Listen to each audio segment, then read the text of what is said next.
Good evening, my fellow photography friends. You have joined me tonight in some woods.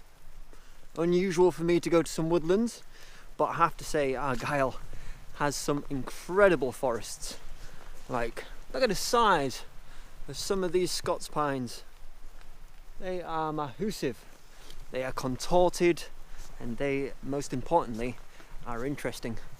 So hopefully we're going to get some nice images. Something slightly different from my normal, from the norm. This place is pretty epic. Be expecting vibrant greens and some interesting trees. Now the challenge is going to be to separate compositions from the chaos that are woodland. One of the perks of Scots pines and pine trees that are as old as this and that have not been planted by us humans, they tend to be nice and spaced apart, and yeah, it's very mossy, very green, very, very green. So fingers crossed tonight works out. I got my faith. I got faith for this one. Let's see what happens.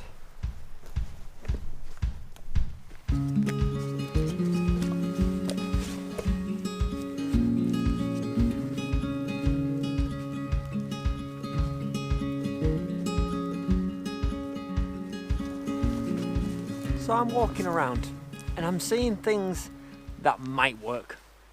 I suppose the only way I can truly find out is by getting the camera out and using that to look through. So then I can help compose and sort of minimize all of the noise that I'm seeing in my eyes and try and simplify it by putting the lens on and cutting out everything else. Almost like having a horse and putting his blinkers on. So that's what I'm gonna do.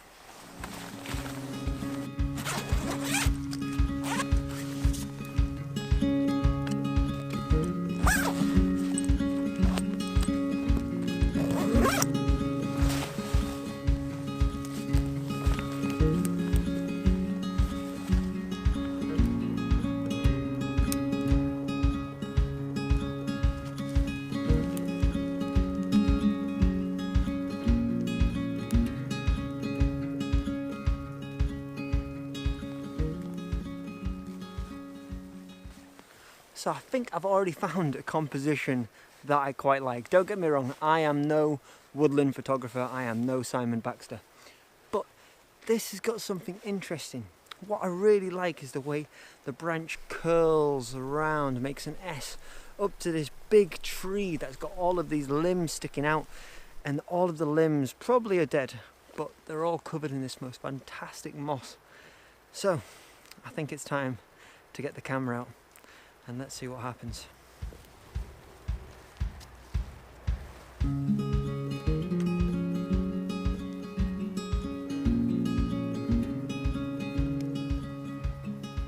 So this is unusual for me and landscape photography. First of all, I am not leveling it up with the level inside my camera, as I'm using this center line of the level to point straight up the trunk. It's more important to have the trunk in a nice level part than it is to have the camera level.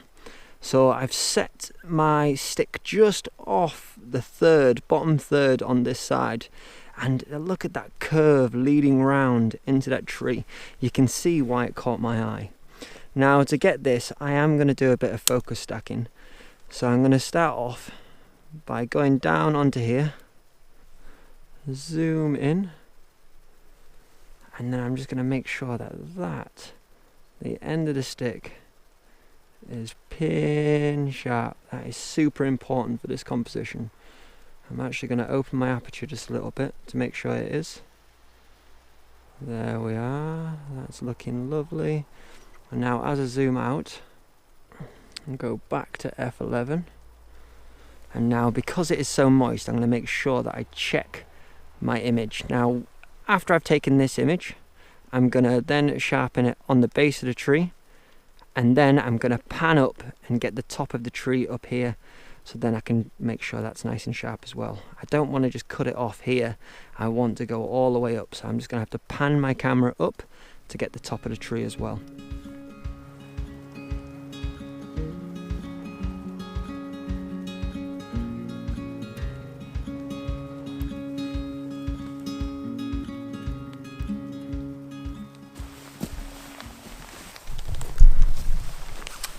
So there we are. I've captured my first image, and you know what, surprisingly I feel pretty good about it. Like, don't get me wrong, I'm definitely going to have to do some dodging and burning and different effects in Photoshop to be able to create the final image. And one thing that I did do that I didn't mention before is I did a bracket, but I did one at neutral and then I did one 3 stops below.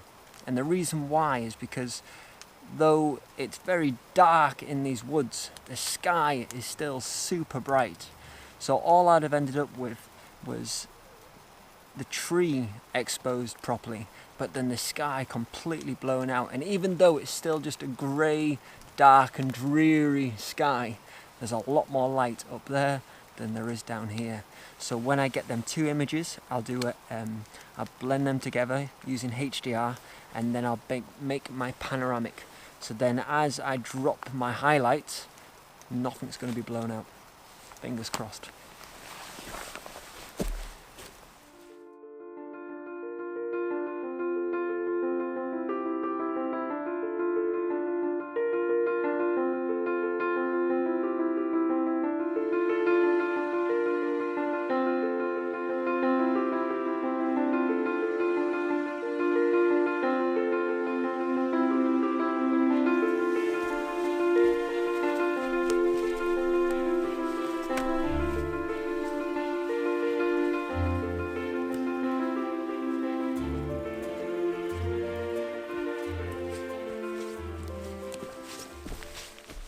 Now, I haven't really gone that far, but that is one cool tree. I love the way it hangs off the edge of that crag up there, and it's just covered in moss. Absolutely stunning. Now I can only imagine light rays pouring through that, and if I can find a composition, maybe framing that somehow, I think this might be my second composition. I've literally walked, I don't know, 10 feet, and that is pretty cool. So, having a little look around, I can't really work it into a composition, but if at some point it's really misty and there's clear light above, that will make a great image. But for now, I think I'm just going to keep on wandering through this woods, because it's pretty spectacular. Now I needed an ultra wide angle lens for this. I think woodland photography really lends itself to an ultra wide perspective, because that would look incredible. Look at that tree, stunning. Right, let's keep adventuring. I don't know if I do want to go. I think I might want to get an image. It's going to take a stitch of probably about 3 or 4 images to get what I'd like from that. But yeah, I'm doing it, it's happening. Right, time to get the camera out. First, find some foreground.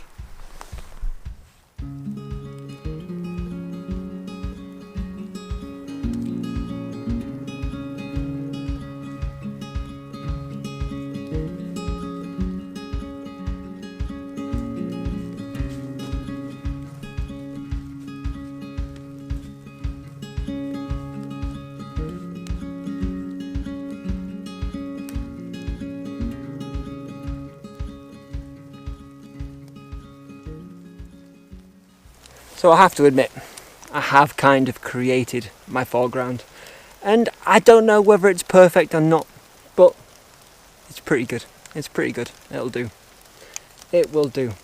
And what I've got is I've got this branch that is curling around, and it has this other little stick that pokes off, straight off towards my tree. Now my tree is very dark, and it's going to be quite difficult to separate the tree from the rest of the trees above it. And this is what I found looking through the back of my camera. What I can do once I get back to Photoshop, that's a different matter. But this tree is worth a little bit of effort. I'm quite happy with this composition. Let's hope it works out.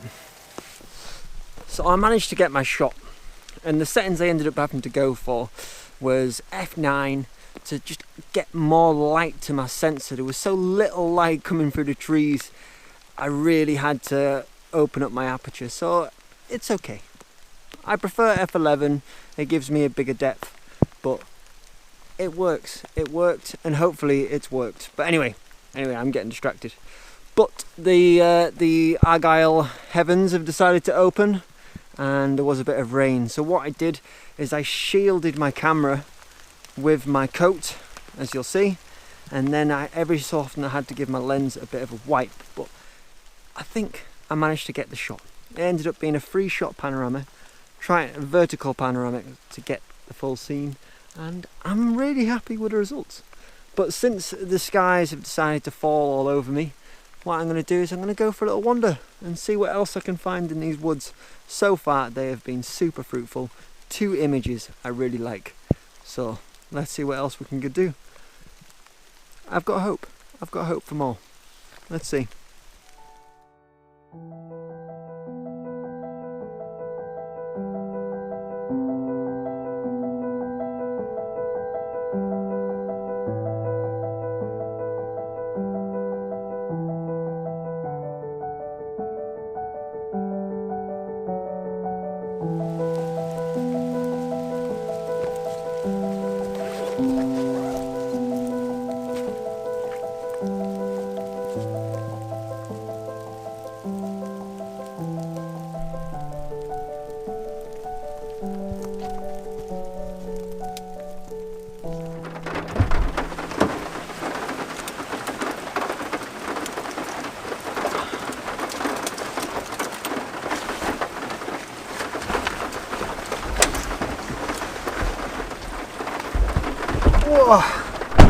So, shortly after that last little bit of B-roll you saw, as you can hear on the roof, the skies opened. But tonight was definitely a success.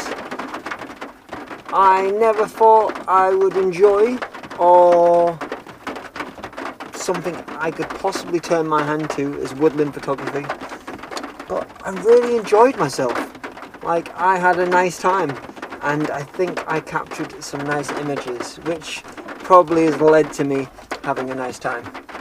But yeah, I think you will see more woodland photography, especially while I'm in this area and there is a lot of woodland. You'll definitely see some more. So I hope you're looking forward to seeing more woodland photography coming from tonight's experiment. But I think I'm going to head home, cook some dinner and get warm, because it is wet, cold and a little bit miserable. But it definitely added to the atmosphere in the woods. So it's one of them, knife edge. But anyway, if you've enjoyed the video, don't forget to give me a thumbs up. And if you want to see more content, don't forget to subscribe. Yada yada, all the rest of the things YouTubers tell you. But have a lovely weekend, and good night.